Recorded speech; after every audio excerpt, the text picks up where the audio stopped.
देखिए हम लोग को ज्योग्राफी में आज फाउंडेशन बैच का मेरा पहला क्लास है जिसमें अंतरिक्ष और पृथ्वी के बारे में पढ़ना है। तो सबसे पहले ब्रह्मांड को लेकर पढ़ते हैं, ठीक है। तो ब्रह्मांड क्या है, ठीक है। तो ब्रह्मांड आकाश गंगाओं के विशाल समूह से लेकर, ठीक है, सूक्ष्मता सूक्ष्मता सूक्ष्म, ठीक है, उप पराण्विक कणों तक जो कुछ भी अस्तित्ववान है उन सभी से मिलकर बना है। ब्रह्मांड की उत्पत्ति संबंधी, देखिए, स्थिर अवस्था सिद्धांत से लेकर दोलन सिद्धांत में सर्वाधिक स्वीकार्य बिग बैंग सिद्धांत है, ठीक है। तो ब्रह्मांड की उत्पत्ति से संबंधित कौन कौन सिद्धांत है, तो बिग बैंग थ्योरी जो है सबसे मतलब प्रचलित थ्योरी है, सबसे अधिक प्रमाणिक भी है। और भी चीजों को बात करेंगे तो डोलन सिद्धांत है, वो भी ब्रह्मांड की उत्पत्ति से संबंधित है। और बात करेंगे तो आपका कौन सा हो जाएगा, स्थिर अवस्था का सिद्धांत, वो भी आपका ब्रह्मांड के उत्पत्ति से संबंधित है, ठीक है। तो तीन सिद्धांत आपने देखा, स्थिर अवस्था का सिद्धांत, डोलन का सिद्धांत और बिग बैंग थ्योरी। ये तीनों सिद्धांत किससे संबंधित है, ब्रह्मांड के उत्पत्ति से संबंधित है, ठीक है। अब बात करेंगे यह सिद्धांत पृथ्वी की उत्पत्ति का मूल अति संघनित ब्रह्मांडीय पदार्थ में, ठीक है, आदि महाविस्फोट में जनित ऊर्जा से, ठीक है, ब्रह्मांड के निरंतर विस्तार में ढूंढता है। यद्यपि कुछ नवीन सिद्धांतों ने बिग बैंग सिद्धांत पर मूलभूत प्रश्न उठाए हैं, ठीक है। अब देखेंगे ब्रह्मांड का आकार केवल हमारी कल्पनाओं द्वारा सीमित है। ब्रह्मांड की आयु के संदर्भ में वैज्ञानिकों ने इस बात पर सहमति कि इसकी आयु 11 से लेकर 17 बिलियन वर्ष या कल्प है, ठीक है। तो ब्रह्मांड की आयु की बात करेंगे तो ब्रह्मांड की आयु लगभग कितनी हो जाएगी, वैज्ञानिकों का मत है इसके संदर्भ में 11 से लेकर 17 बिलियन वर्ष तक इसकी आयु मतलब संभावित है, ठीक है। आप देखेंगे ब्रह्मांड आकाश गंगाओं से मिलकर बना है, ठीक है। ब्रह्मांड किससे मिलकर बना है, तो ब्रह्मांड जो है आपकी आकाश गंगाओं से मिलकर बना है, जो कि गुरुत्वाकर्षण बल द्वारा एक साथ रहने वाले ताराओं का एक समूह होता है। जो कि गुरुत्वाकर्षण बल के द्वारा एक साथ रहने वाले ताराओं के समूह को क्या बोलते हैं, आकाश गंगा बोलते हैं। बहुत सारे आकाश गंगाओं से मिलकर क्या बना है, तो बहुत सारे आकाश गंगाओं से मिलकर ब्रह्मांड बना है, ठीक है। प्रकाशीय तथा रेडियो दूरदर्शी अध्ययन यह इंगित करते हैं कि दिखाई देने वाले ब्रह्मांड 100 अरब से अधिक आकाश गंगाएं विद्यमान है, ठीक है। तो लगभग आकाश में 100 अरब से अधिक आपको आकाश गंगाएं आपको विद्यमान आपको देखेगी। आकाश गंगाओं की बात करेंगे तो आकाश गंगाओं के तीन संरचनात्मक रूप होते, कितने रूप होते, तीन। पहला जो होता है सर्पिलाकार होता है, दीर्घवृत्ताकार होता, अनियमिताकार होता। मतलब एक का क्या होता है, एक का आकार सर्पिलाकार होता है, ठीक है। एक जो होता है दीर्घवृत्ताकार होता है, एक का जो होता है अनियमितीकार का मतलब होता है कोई भी आकार ही नहीं होता है, ठीक है। अब यहाँ पे देखेंगे सर्पिलाकार आकाश गंगाओं में केंद्रीय नाभि के साथ बृहद सर्पिकाल भुजा होती है जिसके चारों ओर घूमता है। उसके उदाहरण में बाकी दूध मेखला तथा एंड्रोमेडा। तो एंड्रोमेडा और दूध मेखला आकाश गंगा जो है इसकी आकृति कैसी है, तो इसकी आकृति सर्पिलाकार है। कैसी इसकी आकृति, तो सर्पिलाकार इसकी आकृति है, ठीक है। तो सर्पिलाकार आकृति वाले आकाश गंगा की बात करेंगे तो दूध मेखला हो जाएगा और मतलब एंड्रोमेडा हो जाएगा। इसको आपको ध्यान में रखेंगे, ठीक है। अब यहाँ पे देखिए दीर्घवृत्ताकार, ठीक है, दीर्घवृत्ताकार आकाश गंगाओं में सर्पिलाकार भुजा का अभाव पाया जाता है, जबकि अनियमितीकार आकाश गंगा में कोई भी निश्चित आकार नहीं होता है, ठीक है। जो अनियमित होता है, ठीक है, उसमें किसी भी प्रकार का कोई भी मतलब निश्चित आकार नहीं कार होता है। जो दीर्घवृत्ताकार होगा उसमें सर्पिलाकार भुजा का अभाव होगा, और जो सर्पिलाकार जो होगा उसमें मतलब क्या होगा, तो उसमें मतलब केंद्रीय नाभि के साथ बृहद सर्पिलाकार भुजा होगी, ठीक है। अगर प्रश्न पूछ देगा, कोई आकाश गंगा का नाम दे देगा, बोलेगा इसकी आकृति कैसी है, तो दो का नाम याद रखेगा, ठीक है। दूध मेखला जिसको मिल्की वे कहते हैं, एंड्रोमेडा इसकी आकृति जो कैसी है, तो इसकी आकृति सर्पिलाकार है, ठीक है।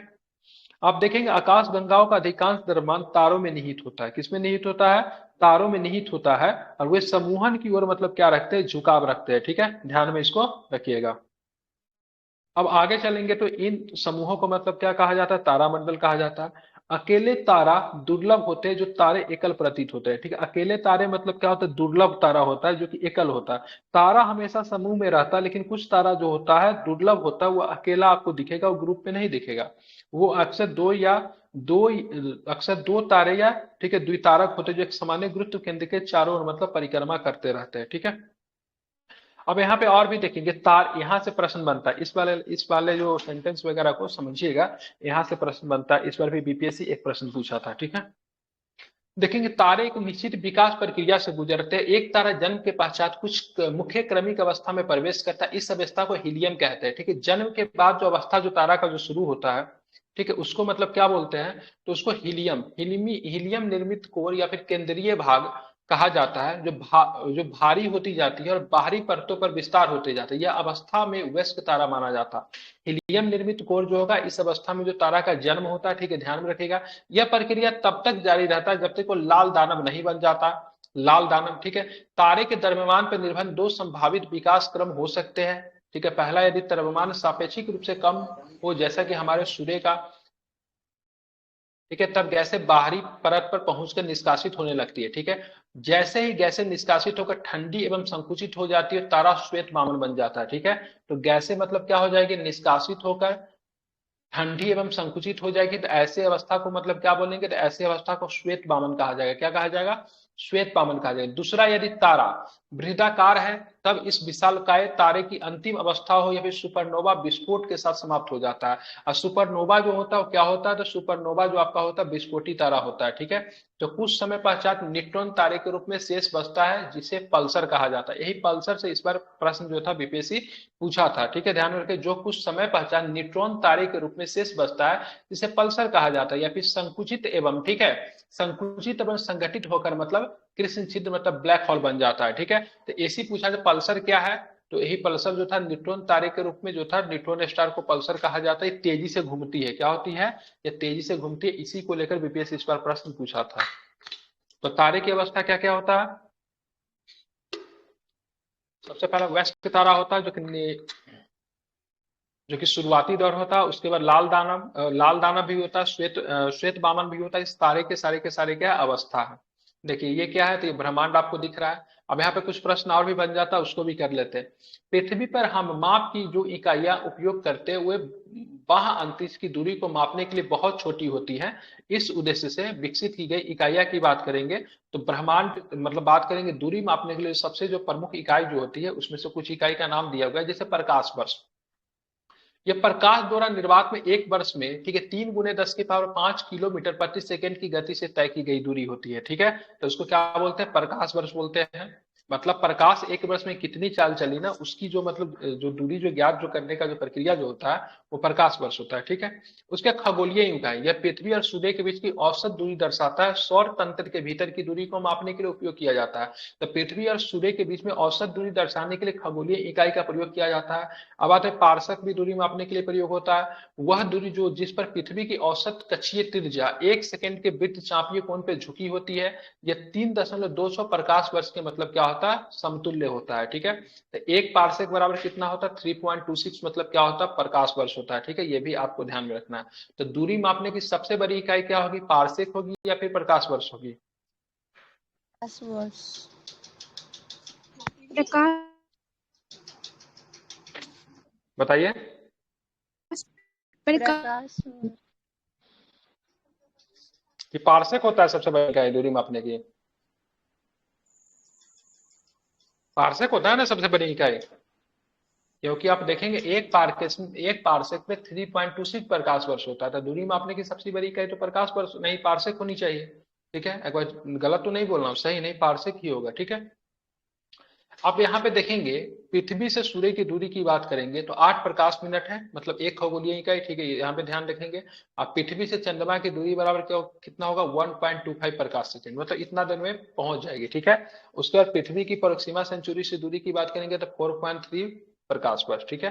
तो यहाँ पे कभी कभी ले लेता है 500 सेकेंड ले लेता है, कितना ले लेता है, 500 सेकेंड कहीं के पे आंसर लिया रहता है। मतलब सूर्य के प्रकाश को पृथ्वी पे आने पे कितना वक्त लगता है, तो 500 सेकेंड लेगा। वैसे 8 मिनट, ठीक है, 8 प्रकाश मिनट ऐसे लगता है, ठीक है। इसको आपको ध्यान में रखेंगे। अब आते कृष्ण छिद्र, जिसको ब्लैक होल्स कहा जाता है। ब्लैक होल चर्चा में भी रहा है, क्योंकि अंटार्कटिका में एक ब्लैक होल्स मिला, जो कि मतलब किसके 3 गुना बड़ा था, रसिया का मतलब 3 गुना ज्यादा बड़ा, मतलब उसका क्या है, आकार है, ठीक है। तो ब्लैक होल्स जो जिसको कृष्ण छिद्र कहते हैं, उसके बारे में जानते हैं। तो तारे के जीवन चक्र के अंत में यदि इसका द्रव्यमान सूर्य के द्रव्यमान से 3 गुना अधिक हो जाता है, तो गुरुत्व बल के अधीन संकुचन एवं संगठन के परिणाम स्वरूप कृष्ण छिद्र का निर्माण होता है। इसका घनत्व इतना अधिक होता है कि कुछ भी यहाँ तक सूर्य के प्रकाश भी इसके गुरुत्व में प्रभाव से नहीं बच सकता। ऐसा इसलिए कहा जाता है क्योंकि इसे प्रत्यक्ष रूप से देखा नहीं जा सकता। प्रसिद्ध भारतीय भौतिकविद, ठीक है, एस चंद्रशेखर ने तारे की द्रव्यमान की उस ऊपरी सीमा का अनुमान लगाया, जिसके ऊपर तारे या तो विस्फोट होंगे या फिर कृष्ण छिद्र बन जाएगा। इसे मतलब चंद्रशेखर सीमा के नाम से जाना जाता है, ठीक है। ध्यान में रखिएगा। तो ये आपको कृष्ण छिद्र का मतलब क्या होगा, डिफिनेशन हो गया ब्लैक होल्स का, इसको आपको देखने के, ठीक है। यहाँ पे देखेंगे इवेंट होरिजन, ये क्या होता है, तो वह इवेंट होरिजन जो होता है वह सीमा जो बचने के लिए प्रकाश वेग, प्रकाश की गति से अधिक होना चाहिए, जो कि ब्रह्मांड की प्रकाश की गति है। ठीक है, तो इवेंट होरिजन वह सीमा जहां से बचने के लिए अब आवश्यक वेग प्रकाश की गति से अधिक होना चाहिए, जो कि मतलब प्रकाश की, जो कि ब्रह्मांड की मतलब क्या है, प्रकाश गति है। अब हम लोग चलेंगे सौर तंत्र में। सौर तंत्र में क्या होता है, तो देखेंगे सबसे पहले सन है, सन के बाद मरकरी है, वेनस है, अर्थ है, मार्स है, जुपिटर है, सैटर्न है, नेपच्यून है, सबसे दूर मतलब क्या है, अरुण है। ठीक है, ध्यान में रखेंगे, इसको यूरेनस कहते हैं। ठीक है, तो चलेंगे आगे सौर तंत्र में क्या होता है। तो देखिए सौर तंत्र में कौन कौन शामिल होता है, इससे भी प्रश्न पूछा जाता है।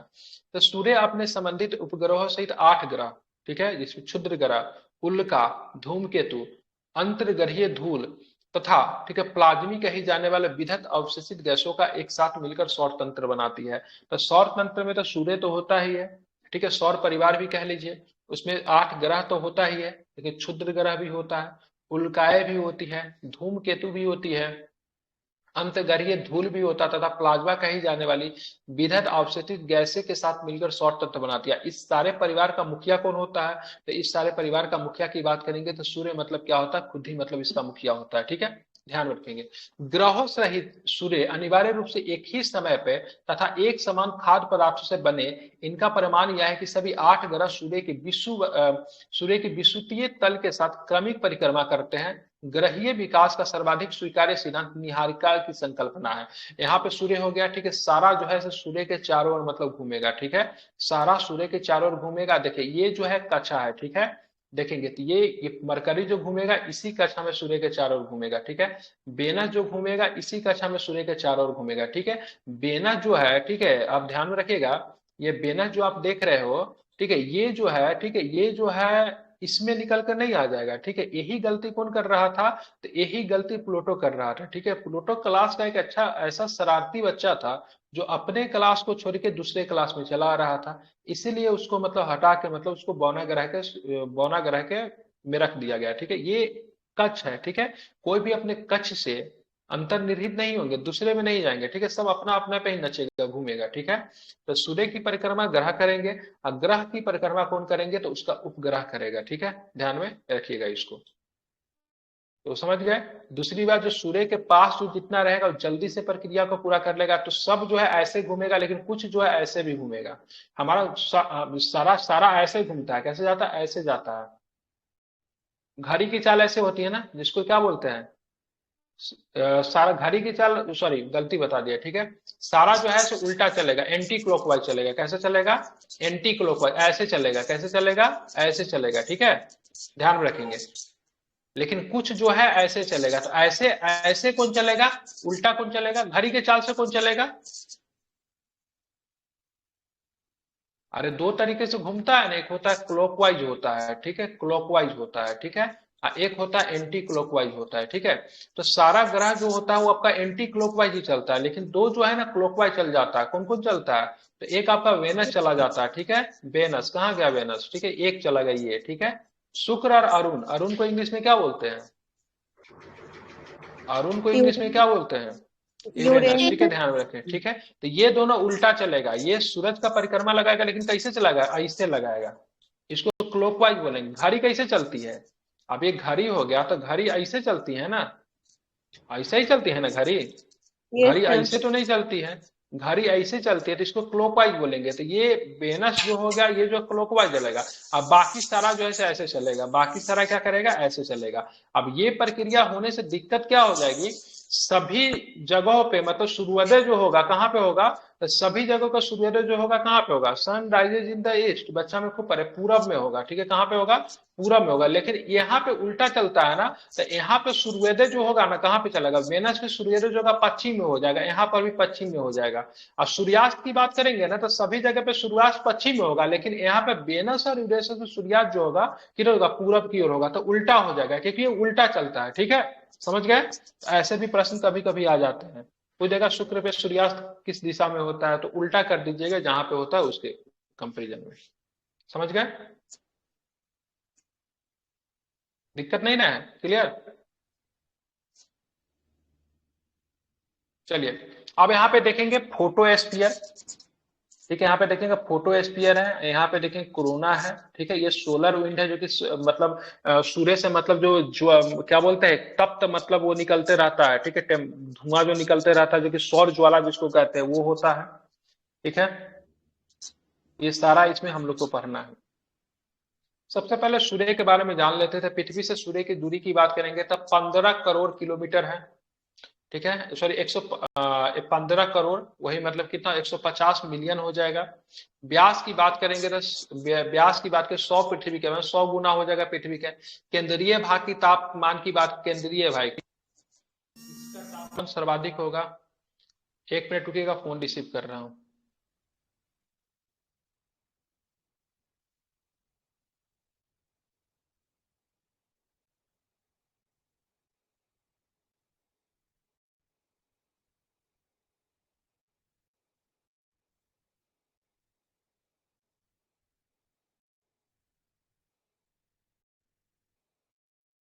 ये रात में पार्सल वाला आता है। ठीक है, तो मैंने क्या बताया, कोर हो गया। ठीक है, तो कोर देख रहे हैं, इसका टेम्परेचर जो होगा सबसे ज्यादा होगा। ठीक है, कहाँ गया, तो कोर का टेम्परेचर जो होगा, ठीक है, 15 मिलियन डिग्री सेल्सियस होगा। ठीक है, अब आते हैं सतह का तापमान। ठीक है, तो सतह कहाँ गया, ये आपका कहाँ गया सतह, सतह जो होता है ये। ठीक है, तो टेम्परेचर जो होगा यहाँ का मिनिमम होगा, सतह जो होगा ये सतह है। ठीक है, यहाँ का टेम्परेचर मात्र 6000 डिग्री सेल्सियस होगा। ठीक है, तो 6000 डिग्री सेल्सियस। घूर्णन की अवधि की बात करेंगे तो घूर्णन अवधि कितना होता है इसका, 25 दिन होता है।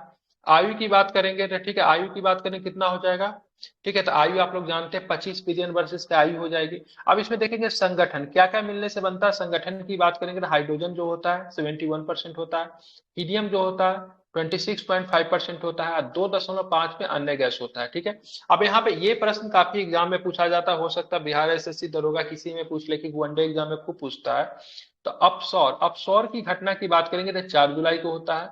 और इस दिन मतलब सूर्य और पृथ्वी के बीच की दूरी जो होती है अधिकतम होती है। ठीक है, उपसौर की बात करेंगे तो उपसौर 3 जनवरी की घटना होती है। इस दिन पृथ्वी और सूर्य के बीच की औसत दूरी जो होती है न्यूनतम होती है। ठीक है, इसको आपको ध्यान में रखेंगे। ठीक है, तो इतने सारे चीजों का आपको क्या रखना है, ध्यान में रखना है।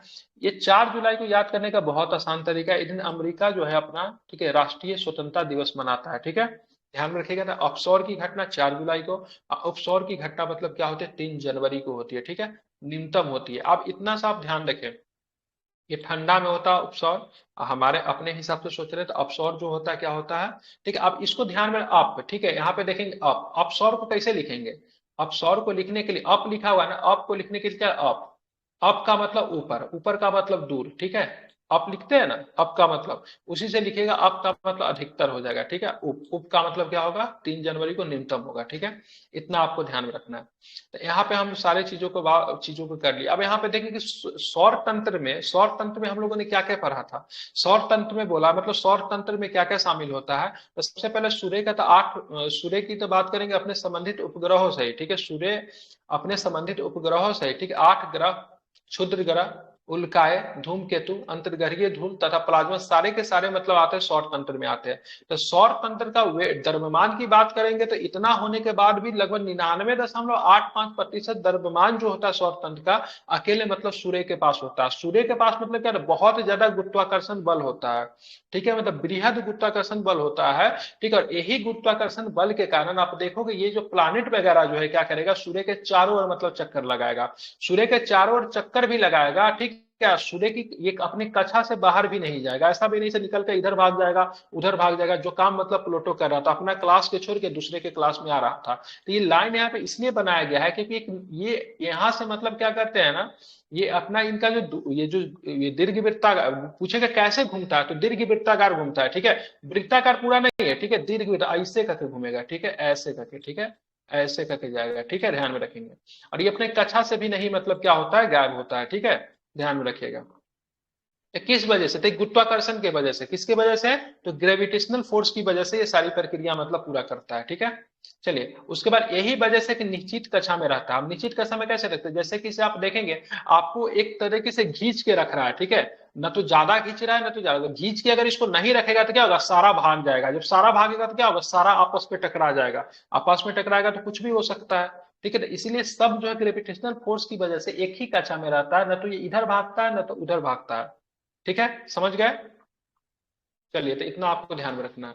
देखिए, ये निरंतर दृश्य प्रकाश, अवरक्त किरणें, परावैंगनी किरणें, एक्स किरणें, गामा किरणें, रेडियो तरंग तथा प्लाज्मा के रूप में ऊर्जा प्रदान करता है। ठीक है, तो ये सारा जो आप देख रहे हैं ये सूर्य से ही निकलती है। ठीक है, यही परावैंगनी किरणें जो सूर्य से निकलने वाली हानिकारक किरणें हैं, जिसको रोक लेती है ओजोन परत, क्या रखती है इसको, ओजोन परत जो होती है, ओजोन लेयर जो होती है, यही परावैंगनी किरणें जो सूर्य से निकलती है उसको रोक लेती है। अगर ओजोन लेयर अगर इसको नहीं रुके तो पृथ्वी पर आएगी, पृथ्वी पर मतलब क्या करेगी, तो मतलब क्या बोलते हैं उसको, स्किन कैंसर का कारण बनेगा। ठीक है, ध्यान में रखेंगे। उसके बाद बहुत सारा सूर्य से निकलने वाले हानिकारक किरणें होती है। ठीक है, आकाश गंगा के केंद्र के चारों ओर सूर्य की परिक्रमा की अवधि मतलब 250 मिलियन वर्ष होती है। अब यहाँ पे देखेंगे, ठीक है, अब यहाँ पे देखेंगे, मैंने क्या बोला, मैंने बोला सूर्य का परिक्रमा के चक्कर उसके 8 ग्रह लगाएंगे। 8 ग्रह का अपना अपना उपग्रह होता है। ठीक है, किसी का नहीं होता। बुध एवं शुक्र के पास अपना क्या नाम, बुध एवं शुक्र के पास, सॉरी, मंगल और बृहस्पति के पास, किसके पास अपना उपग्रह नहीं है, क्या नाम है उसका, बुध और शुक्र ही है सर। बुध और शुक्र के पास। ठीक है, बुध और शुक्र के पास क्या है, अपना उपग्रह नहीं है। बाकी शुक्र, सन का चक्कर कौन लगाएगा, तो सन का चक्कर प्लानिट लगाएगा। ठीक है, प्लानिट का चक्कर कौन लगाएगा, तो उसका मतलब सैटेलाइट लगाएगा। जैसे किसे, जैसे हम बोल सकते हैं, तो जैसे हम बोल सकते हैं 27 दशमलव समथिंग डी में, ठीक है, 27 दशमलव समथिंग दिन में, ठीक है, पृथ्वी का एक परिक्रमा चंद्रमा पूरा कर लेता है। ठीक है, और ध्यान में रखेंगे, और पृथ्वी किसका परिक्रमा पूरा करेगा, तो पृथ्वी सूर्य का परिक्रमा करेगा। सूर्य भी शांत नहीं बैठेगा, सूर्य भी परिक्रमा पूरा करेगा। और सूर्य किसका किसका परिक्रमा पूरा करेगा, तो सूर्य जो आपका परिक्रमा जो पूरा करेगा, आकाश गंगा का परिक्रमा पूरेगा। ठीक है, तो आकाश गंगा के केंद्र के चारों ओर सूर्य की परिक्रमा की अवधि कितनी है, तो 250 मिलियन वर्ष होती है। इसे क्या बोलते हैं, तो इसे ही मतलब ब्रह्मांड वर्ष या फिर आकाश गंगा वर्ष भी कहा जाता है। ठीक है, एक कॉस्मोस ईयर। ठीक है, इंग्लिश में आप लोग जानेंगे तो कॉस्मोस ईयर इसी को कहा जाता है। ठीक है, ध्यान में रखिए, मेरा ये ज्योग्राफी मेरा सब्जेक्ट नहीं है। ठीक है, मुझे जितना आता है उसमें बताने की कोशिश कर रहा हूँ। बाकी मूल रूप से मैं हिस्ट्री, पॉलिटी, जीके वगैरह पढ़ाता हूँ। ज्योग्राफी मेरा सब्जेक्ट नहीं है। मुझे जितनी जानकारी उसी हिसाब से, कहीं पे लगेगा सब गलत बता रहे कुछ भी तो आप लोग बोल दीजिएगा। ठीक है, उसके बाद देखेंगे अन्य तारों की भौतिक, सूर्य भी मुख्यतः हाइड्रोजन एवं हीलियम से मिलकर बना। जो चीज मतलब तारा में, वही चीज लगभग आपको सूर्य में ही है। लगभग वही परसेंटेज आपको तारा में जो दिखेगा, वही परसेंटेज आपको सूर्य में दिखेगा। दोनों को केंद्र में मतलब वही नाभिकीय संलयन की अभिक्रिया होती है। ठीक है, ध्यान में रखेंगे, सूर्य के केंद्र में भी नाभिकीय संलयन इसी इसकी सभी ऊर्जा का स्रोत है। सूर्य की चमकने वाली सतह, ठीक है, यह प्रश्न पूछता है, सूर्य की जो चमकने वाली सतह जो हम देख पाते हैं उसको क्या बोलते हैं, तो उसे हम लोग प्रकाश मंडल कहते हैं। प्रकाश मंडल के ऊपर लाल रंग का, ठीक है, क्रोमोस्फीयर होता है, तथा उसके परे विशाल कोरोना दिखाई देता है, जो कि ग्रहण के दौरान दिखाई देता है। तो यहाँ पे समझिए, ये कोरोना है, ये कोरोना आपको ग्रहण के द्वारा दिखाई देता है। ये प्रकाश मंडल है जिसको फोटोस्फीयर कहते हैं। ठीक है, ध्यान में रखेंगे,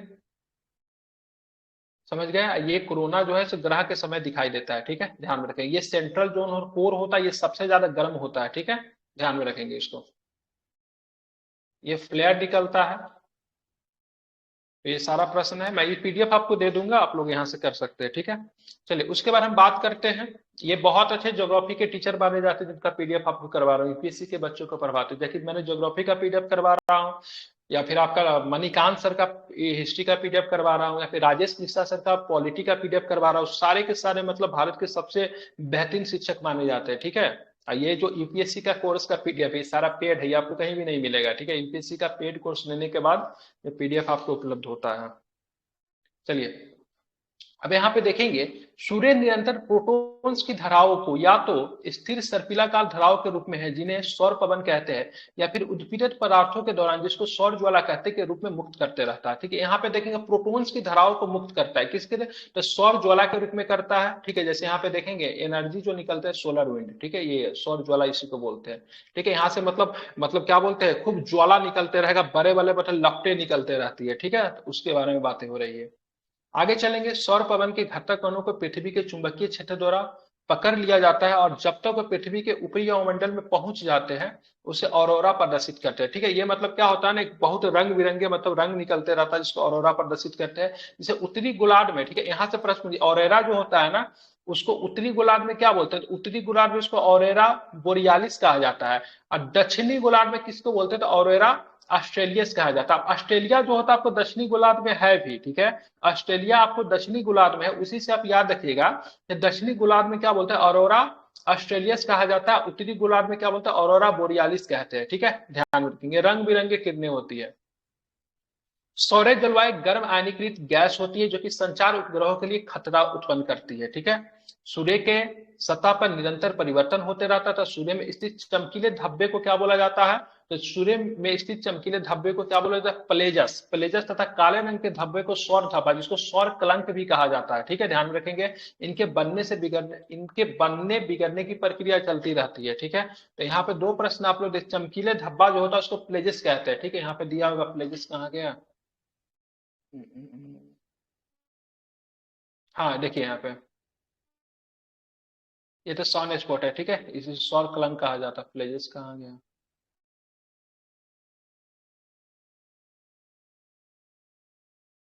नहीं दिया है क्या, ठीक है, छोड़िए हटाइए। ठीक है, इसको देख लीजिएगा, ठीक है। तो बता दिए यहाँ पे काले रंग के धब्बा को क्या बोलते हैं, सौर स्पॉट कहते हैं, ठीक है। चमकीले धब्बे को प्लेजस कहते हैं, ठीक है, ध्यान में रखेंगे। तो ये आपका सन था। सन के बारे में एक दो प्रश्न कभी पूछे, जैसे इस बार बीपीएससी ने तारा के बारे में पूछा, पल्सर किसे कहते हैं। हो सकता है अगला बार पूछ दे से मतलब प्लेजस क्या होता है, या फिर सन स्पॉट क्या होता है, या फिर पूछ दे से मतलब दक्षिणी गोलार्ध में, ठीक है, ऑरेरा को किस नाम से जानते हैं, ठीक है, ध्यान रखेंगे। तो यही सारे प्रश्न पूछा जाता है। अब आते हैं हम लोग ग्रह को बात करते हैं, ठीक है। तो ग्रह की बात करेंगे तो ग्रह का परिभाषा बदल दिया गया था। कब बदला गया था, तो 2006 में, ठीक है, ग्रह के परिभाषा को बदल दिया गया था, ठीक है। तो ध्यान में आपको रखना है, फिजिकल एजुकेशन कब होगा, फिजिकल एजुकेशन मतलब फिजिकल ज्योग्राफी पढ़ा था, फिजिकल एजुकेशन क्या होता है, ठीक है। आप देखेंगे पुनः परिभाषित ग्रह की बात करेंगे तो 2006 को अंतरराष्ट्रीय खगोल शास्त्रीय संघ ने ग्रह की परिभाषा को संशोधित किया। आधिकारिक रूप से अब वही खगोलीय पिंड, ठीक है, वही खगोलीय, कहाँ गया, इधर है,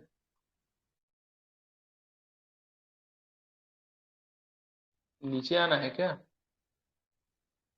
हाँ, वही खगोलीय पिंड ग्रह कहलाते जो कि सूर्य के चारों ओर कक्षा में परिक्रमा करते हैं। उनके पास स्वयं का इतना द्रव्यमान हो कि उत्पन्न गुरुत्वाकर्षण बल ढीठ निकाय बल को बनाए रखे, जिससे द्रव स्थैतिक संतुलन बना रहे, वो अपनी कक्षा में घुसने वाले पड़ोसी को हटा सके, ठीक है, ध्यान में रखेंगे। तो मतलब बोला गया, सिंपल सी बात है। तो ये जो यहाँ पे जो सबसे पहली बात बोला गया से मतलब ये कोई भी ग्रह तभी ग्रह कहलाएगा जबकि वो अपनी कक्षा छोड़ के दूसरी कक्षा में नहीं जाएगा, और साथ में कम से कम उसके पास उतना कैपेबिलिटी होना चाहिए से उसके कक्षा में अगर कोई गलती से भी अगर ढुक गया तो उसको धक्का मार के बाहर निकाल सके, ठीक है। तो ये कैपेबिलिटी सारी नहीं आ रही थी प्लूटो में, इसलिए प्लूटो को ग्रह की श्रेणी से बाहर करके उसको क्षुद्र ग्रह, क्या बोलते हैं उसको, बौने ग्रह की श्रेणी में उसको ला दिया, ठीक है। ध्यान में आपको ये रखना है, ठीक है। अब यहाँ पे चलते हैं हम लोग थोड़ा सूर्य ग्रहण के बारे में पढ़ लेते, इंपॉर्टेंट है। सूर्य ग्रहण की घटना हम लोग जानते हैं। सूर्य ग्रहण की घटना उस समय होती है चंद्रमा की छाया पृथ्वी पर पड़ती है, और चंद्रमा की छाया पृथ्वी पर पड़ती है, इसके लिए चंद्रमा को सूर्य तथा पृथ्वी के मध्य में एक सीधी रेखा में होनी चाहिए, ठीक है। सूर्य तथा पृथ्वी के मध्य में, ठीक है, मान लीजिए सन है, यहाँ पर दिया ही होगा, ठीक है, ये सन है, ठीक है। ये सन की छाया मतलब क्या होनी चाहिए, पृथ्वी पे पड़ती है, लेकिन बीच में क्या आ गया, मून हो गया, ठीक है। तो यहाँ पे सन और पृथ्वी के बीच में, ठीक है, सन और मतलब पृथ्वी के बीच जब मून जब आ जाए तो ऐसी प्रक्रिया का सोलर इक्लिप्स या फिर मतलब क्या कहा जाता है, सूर्य ग्रहण कहा जाता है, ठीक है, ध्यान में रखेंगे।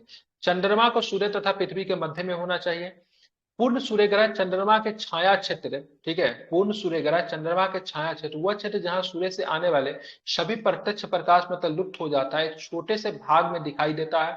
आंशिक सूर्य ग्रहण बृहद प्रतिछाया, ठीक है, के क्षेत्र में होता है जहां सूर्य की चकती चंद्रमा द्वारा अंशतः ढक दी जाती है, ठीक है। तो आंशिक सूर्य ग्रह में क्या होता है, थोड़ा सा ढका जाता है चंद्रमा के देखा, पूर्ण सूर्य ग्रह में पूरी तरीके से मतलब हो जाती है, ठीक है। पूर्ण सूर्य ग्रह की उल्टी गिनती समुच नाटकीय है, ठीक, इससे पहले कि सूर्य का दिखाई देने वाला भाग केवल वो होता है जो चंद्रमा की, ठीक है, अनियमित परिच्छेदिका के निम्न घाटियों से होकर चमकता है। यह ऐसा दृश्य प्रभाव पैदा करता है कि देखने वालों को चमकीले मनकों का हार सा प्रतीत होता है, जिसे जिसे बेली के मनके कहा जाता है। अंततः चंद्र घाटियों से गुजरकर दिखाई जाने वाली सूर्य प्रकाश की चमक एक चमकीली ज्वाला उत्पन्न करती है, जिसे हीरे की औंठी परवा पे डायमंड रिंग इफेक्ट के रूप में भी जाना जाता है, ठीक है। सूर्य ग्रहण के दौरान जैसे ही आकाश में अंधेरा छाने लगता है, जीव जंतु विशेष रूप से पक्षी रात्रिकालीन व्यवहार प्रदर्शित करते हैं, ठीक है। तो ये सारी चीजें जो होती है क्षुद्र ग्रहण चंद्र ग्रहण में सॉरी सूर्य ग्रहण में होता है, लेकिन सूर्य ग्रहण कैसे होता नहीं होता बस इसी को आपको ध्यान रखना है, विशेष नहीं, ठीक है। अब यहाँ पे हम लोग आते जहां से हमको प्रश्न पूछा जाता है। तो यहाँ पे देखेंगे ग्रहीय तंत्र का महत्वपूर्ण संख्यांकी यहाँ पे दिया हुआ है। तो सूर्य की औसत दूरी, ठीक है, मिलियन किलोमीटर में बात करेंगे, तो अब सूर्य से बात करेंगे यहाँ पे, तो ये आप छोड़ दीजिए, ठीक है। यहाँ पे आपको परिभ्रमण याद रखिए, एक आपका होगा घूर्णन याद रखिए, और ये ग्रह की संख्या याद रखिए, बस हो गया, ठीक है। तो यहाँ पे आपको बताना परिक्रमण क्या होता है, अब परिभ्रमण क्या होता है बताइए।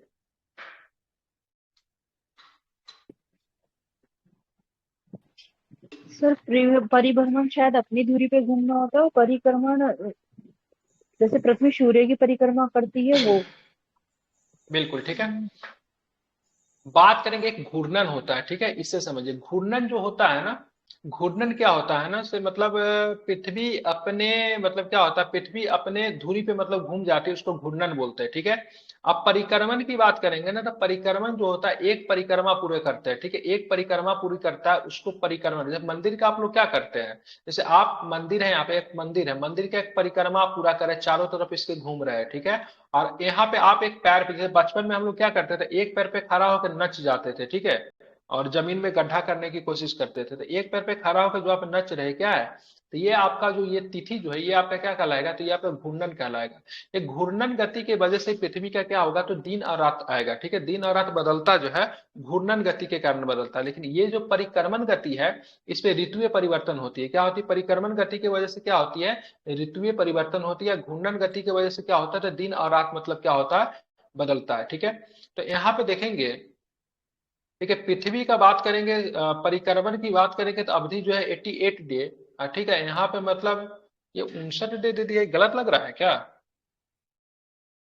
ये सही है दोनों के बीच में। सर ये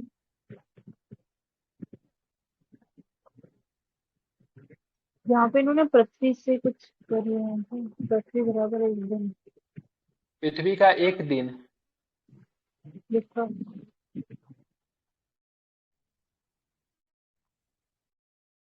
देखना पड़ेगा इसके साथ, हमको डाटा के साथ कुछ लग रहा है कि समझाने में दिक्कत हो रहा है इसको। ठीक है चलिए, पृथ्वी का तो हमको पता है 365 दिन होता है, लीप ईयर में 366 दिन होता है, ऐसे 23 घंटा 56 मिनट 4 सेकंड होता है, ठीक है, इतना आपको ध्यान में रखना है।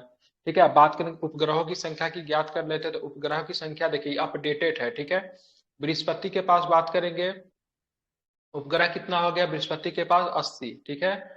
इसके साथ 83, ये घटते बढ़ते रहता, अभी क्या है नया डाटा में क्या है, बृहस्पति के पास ज्यादा है कि शनि के पास ज्यादा है उपग्रहों की संख्या, सर शनि के पास ज्यादा लेटेस्ट में। कितना है शनि के पास, 89 या 100 के above। 105 हो गया था किसी के पास साथ क्या, नहीं सर, नहीं सर 90 से नीचे थे। जो भी हो, ठीक है। बुध और शुक्र के पास 0 है, याद रखिएगा। हमारे पास एक चंदा मामा इकलौता है, मंगल के पास 2 ही है, फोबोस और दिमोस, ठीक है। और उनके पास 27 है, वरुण के पास 14 है, प्लूटो के पास बेचारा है, तो ग्रह ही नहीं है, ठीक है, हटा दीजिए इसको, ठीक है। वैसे 5 इसके पास भी थे, ठीक है। अब हमारे सौर तंत्र में कितने 8 ग्रह हैं, जो कि बुध शुक्र पृथ्वी मंगल बृहस्पति शनि अरुण और वरुण। इसमें से बात करेंगे 3 हमारे पास बौने ग्रह है, ठीक है। अगर पूछेगा कभी कभी देता, बताइए इनमें से बौने ग्रह कौन है, ठीक है। इनमें से अगर पूछेगा बौने ग्रह का, प्लूटो की बात करेंगे, एरिस की बात करेंगे और सेरेस की बात करेंगे, तो क्या है, ये सारे के सारे मतलब क्या है, तो बौने ग्रह है, ठीक है। ध्यान में रखेंगे क्या है सारे के सारे, तो सारे के सारे बौने ग्रह। बौने ग्रह का नाम एक बार और भी देख लीजिए, प्लूटो एरिस और सेरेस जो क्या है बौने ग्रह है, ठीक है, ध्यान में रखेंगे। इसके जो क्या नाम है इसका, मंगल के जो है फोबोस, ठीक है, फोबोस और डिमोस, ठीक है, दोनों बड़ा करण अर्जुन है मंगल का, ठीक है, ठीक है, दोनों बड़ा प्यारा है, ठीक। इसमें से छोटा कौन है, फोबोस छोटा है फिर डिमोस छोटा है, छोटा कौन है सबसे, अरे कुछ भी ये बोल दीजिए। फोर्स है सर, डिमोस। क्या, डिमोस, डिमोस का मतलब क्या, डिमोस का मतलब डिमोट, ये मंगल का ही नहीं छोटा है, ठीक है, मंगल का ही अर्जुन नहीं है, ठीक है, सारा का अर्जुन नहीं है, ठीक है, ध्यान में रखेंगे। ये सबसे छोटा है, ठीक है, सारे उपग्रहों में सबसे अधिक छोटा जो बेचारा क्या है, डिमोस ही है, ठीक है। पृथ्वी के पास तो एक ही है, पता ही हो गया आप लोगों को, बृहस्पति, और इसके साथ हमेशा हेर फेर होते रहता है। करंट का क्वेश्चन बना दिया इन लोगों ने, तो इसको छोड़ दीजिए, ठीक है।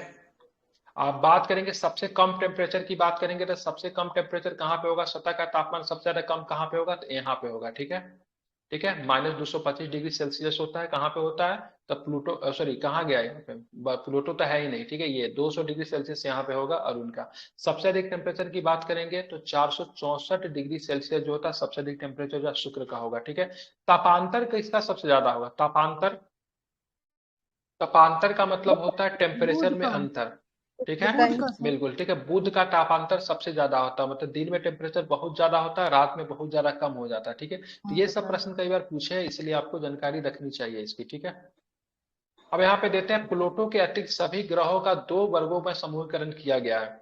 यहाँ क्या होता है, पार्थिव ग्रह। ठीक है, एक होता है पार्थिव ग्रह। पार्थिव ग्रह क्या होता है, जिनके पास ढीठ चट्टानी निकाय है, इससे वर्ग में सम्मिलित बुध, शुक्र, ठीक है, पृथ्वी और मंगल। अब इसको आसान करना बहुत याद है, शुरू से पकड़िए, शुरू से पकड़िए, इनर प्लैनेट में शुरू से 4 गो आ जाएगा। ठीक है, कौन कौन आ जाएगा, तो बुध हो जाएगा, शुक्र होगा, ठीक है, पृथ्वी होगा, मंगल होगा, इनर प्लैनेट हो जाएगा। ठीक है, आउटर में चला जाएगा, क्या हो जाएगा, जुपिटर हो जाएगा, सैटर्न होगा, नेपच्यून होगा, यूरेनस होगा। ठीक है, क्या हो जाएगा, तो आपका आउटर में चला जाएगा। ठीक है, ध्यान में रखिएगा। तो इसमें इसमें ये नहीं शामिल होता, क्या नाम है इसका, इसको मत शामिल कीजिएगा, क्या नाम है, कहाँ गया इसका, प्लूटो का मत शामिल किया जाएगा। ठीक है, हमारे जोवियन की आते हैं, तो जोवियन को बृहस्पति तुल्य ग्रह भी कहा जाता है। ये वह ग्रह है जो कि गैसीय विशालकाय तथा बड़े उपग्रह परिवार और उच्च घूर्णन गति युक्त है। इन ग्रहों में शामिल है बृहस्पति, शनि, अरुण और वरुण। ठीक है, इन्हें बाह्य ग्रह भी कहा जाता है, आउटर प्लैनेट भी इसको कहते हैं। ठीक है, अब आते हैं बौने ग्रह। बौने ग्रह तीसरा कैटेगरी का ग्रह जो था बौने ग्रह। ये बौना ग्रह वो आकाशीय पिंड है जो सूर्य के चारों कक्षा में परिक्रमा करता है। ठीक है, इनके पास स्वयं का इतना द्रव्यमान है कि उत्पन्न गुरुत्वाकर्षण व ढीठ निकाय बल को बनाए रखने, जिससे कोई द्रव अस्थिक संतुलन बनाए रहे, ये अपनी कक्षा में घुसने वाले पड़ोसी को नहीं हटा सकते, और इनके पास कोई उपग्रह भी नहीं है। ठीक है, तो सबसे पहली बार ग्रह का डिफिनेशन क्या होता है, ग्रह का डिफिनेशन मैंने बताया, जैसा कि अभी 2006 में जो डिफिनेशन जो दिया गया, प्राग में सम्मेलन हुआ था ना, प्रागे सम्मेलन था ना, प्रागे में था ना 2006 वाला। ठीक है, तो मैंने बोला से ये सबसे पहली बात, ये अपनी कक्षा को छोड़कर नहीं जाएंगे, क्योंकि इसमें इतना ग्रेविटेशनल फोर्स होता है, सूर्य इसको बांधे हुए रखेगा। ठीक है, दूसरी बात, अगर इनके कक्षा में कोई अगर दूसरा अगर कोई आ जाए तो लात मार के बोलेगा से बाहर निकलो। जबकि दूसरी बात, प्लूटो वगैरह क्या कर रहा था, वो मतलब दूसरे के कक्षा में भी चला जा रहा था, दूसरे के मतलब कक्षा में चला जा रहा था। दूसरी बात, वो किसी को हटाने के लिए भी मतलब उसके पास उतनी कैपेबिलिटी नहीं थी।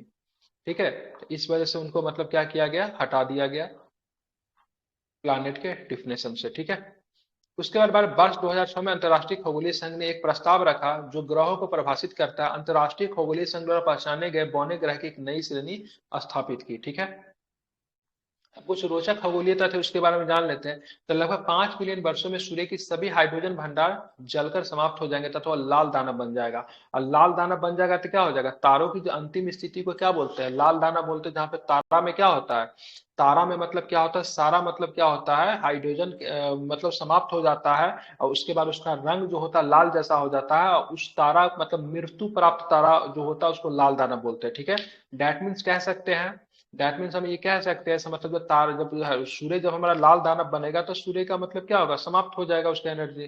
ठीक है, तो पृथ्वी का भी समाप्ति निश्चित मानी जाएगी। चीन का महान दीवार एकमात्र ऐसा निर्मित संरचना है मानव निर्मित जो कि चंद्रमा से हम लोग देख सकते हैं। बृहस्पति पर बृहद लाल धब्बा अशांत बादलों के आवरण का विशाल भंडार है। सौर तंत्र में बात करेंगे तो सीरियस सबसे चमकीला तारा है, जिसे डॉग स्टार के नाम से भी जाना जाता है। सीरियस साइरस को डॉग स्टार के नाम से भी जाना जाता है। ठीक है, सबसे चमकीला तारा ये भी पूछता है। हमारे सौर तंत्र में सबसे निकट तारा जो है, फिर भी आपसे 4.3 प्रकाश वर्ष की दूरी पर प्रोक्सिमा सेंचुरी है। प्रोक्सिमा सेंचुरी से अल्फा सेंचुरी के नाम से भी जाना जाता है। तो प्रोक्सिमा सेंचुरी को अल्फा सेंचुरी के नाम से भी जानते हैं। ठीक है, लेकिन हमारा जो सबसे निकटतम तारा कौन हो जाएगा, हमारा सबसे निकटतम तारा कौन है, सूर्य। हाँ बिल्कुल ठीक है, इसमें प्रोक्सिमा सेंचुरी नहीं करेंगे, हमारा सबसे निकटतम तारा जो है सूर्य, सूर्य के बाद प्रोक्सिमा सेंचुरी है। ठीक है, हाइड्रा सबसे बड़ा तारा समूह है, यह संपूर्ण आकाश के, ठीक है, संपूर्ण आकाश के 3.16% भाग आच्छादित किए हुए है। इसके कम से कम, ठीक है, इसके कम से कम 68 तारे नंगी आंखों से देखे जा सकते हैं। तो हाइड्रा सबसे बड़ा तारा समूह है। ठीक है, इसको ध्यान में रखिएगा। ठीक है, तारा समूह को क्या बोलते हैं, तारा समूह को क्या बोला जाता है, नक्षत्र। हम्म, नक्षत्र बोलते हैं ना सर। नक्षत्र बोलते हैं तारा समूह को, आकाश गंगा नहीं बोलते हैं। चलिए, किसी ये दिए क्या गए रहता है? स्थान पर उत्तरी तारे की ऊंचाई उस स्थान के अक्षांश को बताती है। अक्षांश से भी एक बार क्वेश्चन पूछा था, ठीक है। सूर्य पथ आकाश में चारों ओर एक काल्पनिक है, ठीक है, वार्षिक पथ है, ठीक है। सूर्य केंद्रित दृष्टिकोण से सर्वप्रथम कॉपरनिकस ने सुझाया था। सूर्य केंद्रित दृष्टिकोण को सर्वप्रथम किसने समझाया था? कॉपरनिकस। सूर्य केंद्रीकृत दृष्टिकोण क्या होता है, क्या बोलते हैं उसको? मतलब सूर्य क्या है? सूर्य केंद्रीकृत दृष्टिकोण, मतलब सूर्य क्या है? केंद्र में। क्या है? सूर्य क्या है? केंद्र में है, ठीक है। कॉपरनिकस ने बोला से सूर्य क्या है? सेंटर में है, अन्य ग्रह जो है से इसके चारों ओर परिक्रमा कर रहे हैं, ठीक है। बाकी पहले के लोग क्या मानते थे? तो केंद्र में कौन है? पृथ्वी है। केंद्र में कौन है? पृथ्वी है। पृथ्वी का परिक्रमा कौन कर रहा है? सूर्य कर रहा है, ठीक है। लेकिन कुछ सेंट्रीफ्यूगल समथिंग कुछ बोलते हैं, क्या बोला जाता है उसको, याद नहीं आ रहा, ठीक है। तो कॉपरनिकस ने बोला से, कॉपरनिकस ने दृष्टि को समझाया से सूर्य जो है केंद्र में है, ठीक है। आकाशगंगा को ब्रह्मांड के दीप भी कहा जाता है। मिल्की वे के परे आकाशगंगा का अस्तित्व को सर्वप्रथम एडविन हबल ने प्रदर्शित किया, ठीक है। तो मिल्की वे के परे आकाशगंगा का अस्तित्व को सर्वप्रथम किसने बताया? एडविन हब्बल ने बताया। एडविन हब्बल ने किसी दूरबीन वगैरह का आविष्कार किया था ना, इसके नाम से दूरबीन भी है, ठीक है। धूमकेतु के लैटिन भाषा का अर्थ है लंबे बाल, लेकिन सभी धूमकेतुओं के बाल नहीं होते, ठीक है। धूमकेतु के लैटिन भाषा का अर्थ क्या होता है? लंबे बाल, लेकिन सभी धूमकेतुओं के क्या होते हैं? बाल नहीं होते, ठीक है। एरिस, प्लूटो, शेरेस, हाउमो, ठीक है, मैकमके, ये सारे के सारे क्या है? तो सारे के सारे मतलब क्या है? क्षुद्र ग्रह है, ठीक है। नाम याद रखिए, एरिस, प्लूटो और शेरेस, तीन को तो याद रहेगा ही। हाउमी और मैकमके का नाम याद रखिएगा, सारे के सारे क्या है? तो उपग्रह है, ठीक है, ध्यान में रखना है इसको, ठीक है। आप चलते बृहस्पति के बारे में थोड़ा पढ़ लेते हैं। तो देखेंगे सर्वाधिक गति वाला अंतरतम ग्रह कौन है, मतलब इनर प्लानिट में आता है ना बुध, ठीक है। तो ध्यान में, बुध जो है सर्वाधिक गति वाला अंतरतम ग्रह है।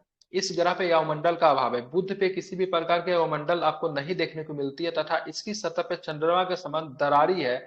इस ग्रह पे दैनिक तापानंतर सर्वाधिक होता है, ठीक है, तथा वर्ष की अवधि सबसे छोटी होती है।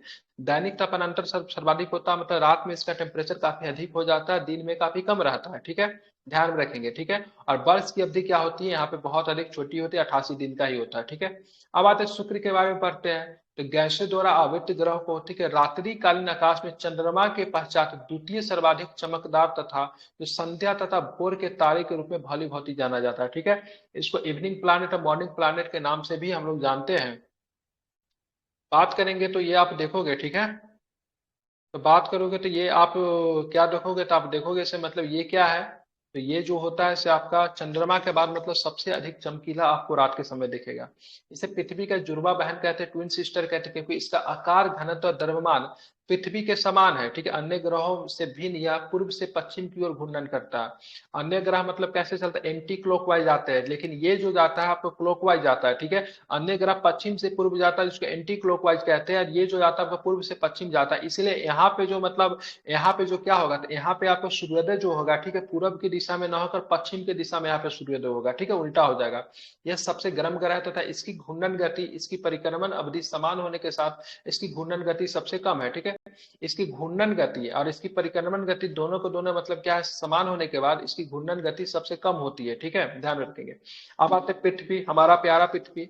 इसको नीला ग्रह के नाम से जानते हैं। क्यों जानते हैं इसको नीला ग्रह के नाम से? क्योंकि यहाँ पे जल की उपस्थिति के कारण, ठीक है। सूर्य से इसका क्रम तीसरा, सूर्य से बात करेंगे पृथ्वी का क्रम कैसा है?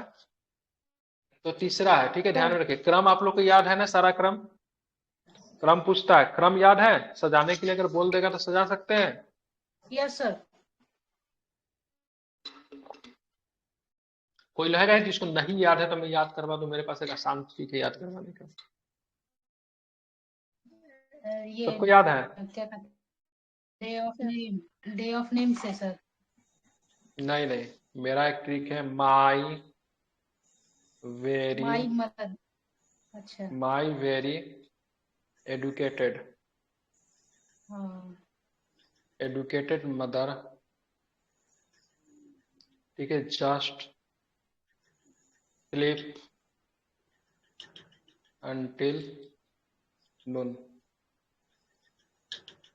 मेरी बहुत समझदार पढ़ी लिखी माँ दोपहर अभी तक सोई हुई, ठीक है।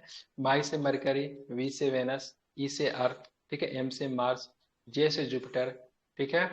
स्लीप से मतलब सैटर्न, एस से, ठीक है, अंटिल से यूरेनस, ठीक है, एन से नेपच्यून, ठीक है। ये किसी बच्चे को जब मैं पढ़ा रहा था ना बहुत पहले, तो उनकी किताब में देखा था तो मुझे याद हो गया था, ठीक है। तो ये तरीका है, सबसे पहले मरकरी आएगा, सूर्य से बता रहा हूँ, उसके बाद वेनस आएगा, उसके बाद अर्थ आएगा मतलब पृथ्वी, उसके बाद मंगल मार्स, उसके बाद जुपिटर, उसके बाद स्लीप का मतलब सैटर्न शनि, अंटिल यूरेनस आ जाएगा, उसके बाद नून आ जाएगा, ठीक है, मतलब नेपच्यून आ जाएगा, ठीक है। तो ऐसे भी आप याद कर सकते हैं, बाकी बहुत सारा ट्रिक है, याद कर लीजिएगा, कभी कभी एग्जाम में बोल देता है सूर्य के अनुसार इनको सजाया, ठीक है। तो अब आते हैं हम लोग पृथ्वी। इसे नीला ग्रह कहा जाता है, ठीक है। ऐसा इसलिए क्योंकि इसमें पानी की उपस्थिति है। सूर्य से इसका क्रम तीसरा है तथा आकार में यह पांचवा है। आकार भी याद रखिएगा इसका, ठीक है। आकार क्रम में तीसरा, आकार में पांचवा। इसका घनत्व सर्वाधिक घनत्व वाला यह ग्रह जीवन के उच्च रूपों में उपस्थिति के कारण विशिष्ट है। जब हम उत्तरी ध्रुव से इसे देखते हैं तो ये घड़ी के विपरीत दिशा और पश्चिमी ध्रुव की ओर में घूर्णन करती दिखाई देती है। इसे वामावर्त घूर्णन भी कहते हैं, ठीक है, मतलब ये एंटी क्लॉकवाइज जाता है, ठीक है। अब आते हैं मंगल की बात करेंगे। तो किसी भी ग्रह की तुलना में लाल ग्रह ने खगोल वैज्ञानिकों को जन साधारण के एक समान रूप में बृहद रुचि पैदा की है। मंगल क्या है, जन साधारण में एक समान रूप से बृहद रुचि पैदा इसलिए की है क्योंकि मंगल पे कभी भी मनुष्य का निवास स्थान हो सकता है। मंगल ग्रह तथा उसके ध्रुवीय क्षेत्रों में बर्फीली चट्टानों में यह रुचि मुख्यतः है। इस ग्रह पर निरीक्षण की पहुंच होने के कारण दूरदर्शी से देखने पर मंगल ग्रह लाल गेंद की भांति प्रतीत होता है, ठीक है। और इसे लाल ग्रह भी कहते हैं। फोबोस और डिमोस इसके दो करण अर्जुन है, मतलब दो चंद्रमा है इसके, ठीक है। इसका कोणीय झुकाव और दिन की अवधि लगभग पृथ्वी के समान है, ठीक है। मंगल पर जीवन की तथा मनुष्य की इसकी आवास योग्यता संभावना विस्तृत तलाश जारी है। मनुष्य मगर मंगल पे मतलब क्या हो सकता है, भविष्य में अपना निवास स्थान बना सकता है, ठीक है। माइक बंद कीजिए, ठीक है। अब चलते हैं बृहस्पति। बृहस्पति स्वर्ग का स्वामी, हमारे सौर तंत्र का सबसे बड़ा ग्रह है, जिसका द्रव्यमान से सभी ग्रहों, उपग्रहों तथा क्षुद्र ग्रहों के कुल द्रव्यमान से भी मतलब 2.5 गुना अधिक है। मतलब स्वर्ग का स्वामी बृहस्पति को कहते हैं, हमारे सौर तंत्र का सबसे बड़ा ग्रह है, ठीक है, जिसका द्रव्यमान शेष सभी ग्रह, जितना ग्रह है सबको जोड़ लीजिए, उपग्रह को जोड़ लीजिए, क्षुद्र ग्रह को जोड़ लीजिए, उससे भी 2.5 गुना अधिक है। इसकी घूर्णन गति सर्वाधिक है तथा यह अपना एक घूर्णन 10 घंटे से कुछ कम अवधि में पूरा कर लेता है। बृहस्पति का उपग्रह 63 उपग्रहों से मिलकर बना है। बृहस्पति का बात करेंगे बृहस्पति का उपग्रह, ठीक है, 63 उपग्रहों से मिलकर बना, जो कि लघु और तंत्र के उद्देश्य है। इसके चंद्रमाओं में अनेक बृहद आकार के कारण यूरोपा, ठीक है, यूरोपा इसका नाम याद रखिएगा, ठीक है, इंपोर्टेंट है। यूरोपा की बात करेंगे, लॉ की बात करेंगे, कैलिस्टो की बात करें, गैनीमेड ये प्रमुख है। क्या है, इसके उपग्रह प्रमुख है, जिसमें से गैनीमेड की बात करेंगे। गैनीमेड क्या है, इसका सबसे बड़ा है। गैनीमेड क्या है, इसका सबसे बड़ा है, ठीक है। सौर तंत्र में गैनीमेड सबसे बड़ा और बाहरी उपग्रह है, ठीक है। अब आते हैं शनि में, आते हैं। सुंदर ग्रह है शनि, ठीक है, दूसरा सबसे बड़ा ग्रह है। इसके चारों ओर 7 बल है। शनि में कितने बल है, 7 बल है, लेकिन हम लोग इसको देख सकते हैं कितने, ठीक है, 7 में से हम लोग कितने देख सकते हैं, सारा दिखता है कि 5 ही दिखता है। शनि के सारे उपग्रहों को, शनि के सारे बलयों को देखा जा सकता है। मुझे तो नहीं लगता था, कुछ कम को दिखते हैं ना सर, 5 ही सा दिखाई देता है, एक बार चेक कीजिएगा, ठीक है। जो आर्द्र धूल और बर्फ कणों से मिलकर बने हैं। इसके 83 चंद्रमा, जिसे सबसे बड़ा क्या, टाइटन है। बढ़ते घटते रहता है, ये छोड़ दीजिए, लेकिन सबसे बड़ा क्या है, शनि का टाइटन, ठीक है।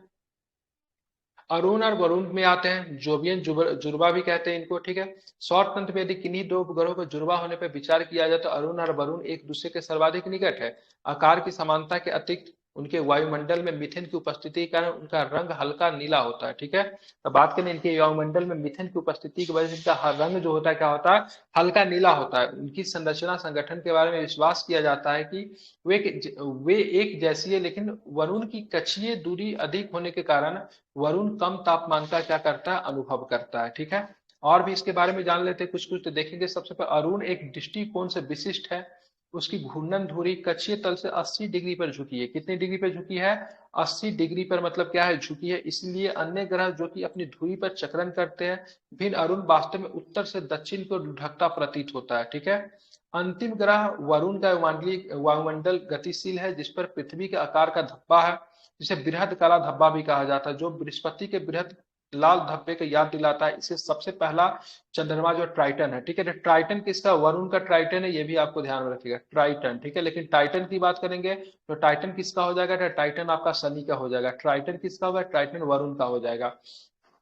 एक और भी ग्रह था जो कि अब ग्रह नहीं रहा, जिसका नाम क्या है, यम। यम को क्या बोलते थे, प्लूटो, ठीक है। ग्रह, ठीक है, ये बात करेंगे उत्केंद्रित कक्षा के साथ एक बौना ग्रह है, जिसकी कक्षीय गति सबसे कम है, यहाँ तक कि सबसे लंबा वर्ष इसी पर होता है। इसका उपग्रह चारों ओर इसके, इसका उपग्रह चारों इसके आकार का मतलब क्या, आधा है। इसके कारण यम को द्विग्रह या फिर दोहरा ग्रह भी कहा जाता है, ठीक है। 24 अगस्त 2006 को अंतर्राष्ट्रीय खगोलीय संघ ने ग्रहों की नई परिभाषा पर निर्णय लिया, इसमें यम को सम्मिलित नहीं किया गया। यम को अब बौना ग्रह के रूप में वर्गीकृत किया गया, जो कि मतलब ग्रह से मतलब क्या है, भिन्न मतलब क्या है, वर्ग होता है, ठीक है। अब यहाँ पे कुछ छूट छूट गया चंद्र संख्यांकी को लेकर, ठीक है। चंद्रमा को लेकर था, तो पृथ्वी से दूरी कितनी है, 3,84,000 किलोमीटर पृथ्वी से दूरी है। व्यास की बात करेंगे तो 3500 किलोमीटर लगभग व्यास पाया जाता है। परिधि की बात करेंगे तो 11,000 किलोमीटर इसकी परिधि है, ठीक है। सतह का तापमान की बात करेंगे तो सतह का तापमान 120 डिग्री सेल्सियस से लेकर 170 डिग्री सेल्सियस तक सतह का तापमान है। परिक्रमण की अवधि की बात करेंगे तो 27 दिन से अधिक होता है, 28 दिन से कम होता है।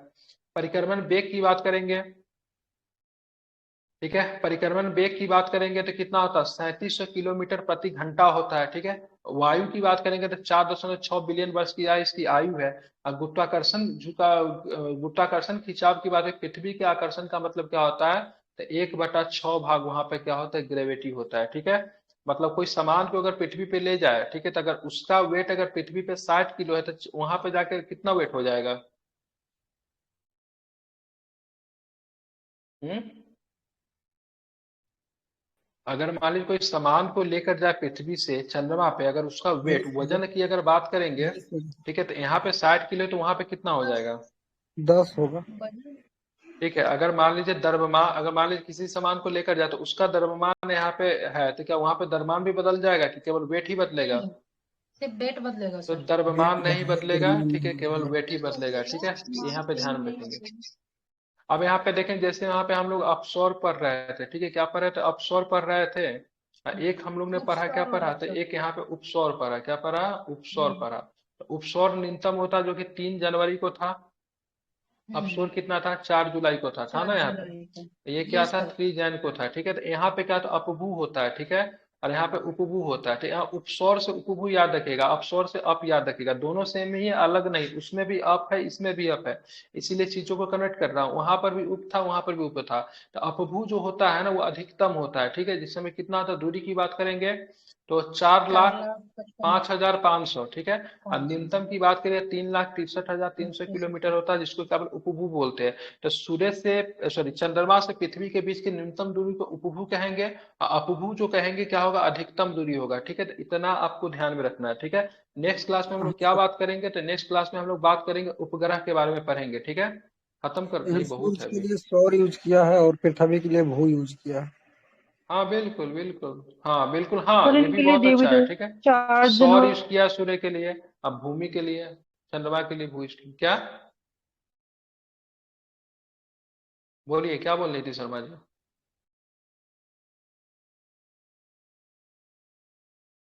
आवाज नहीं आई, कुछ बोल रही थी क्या।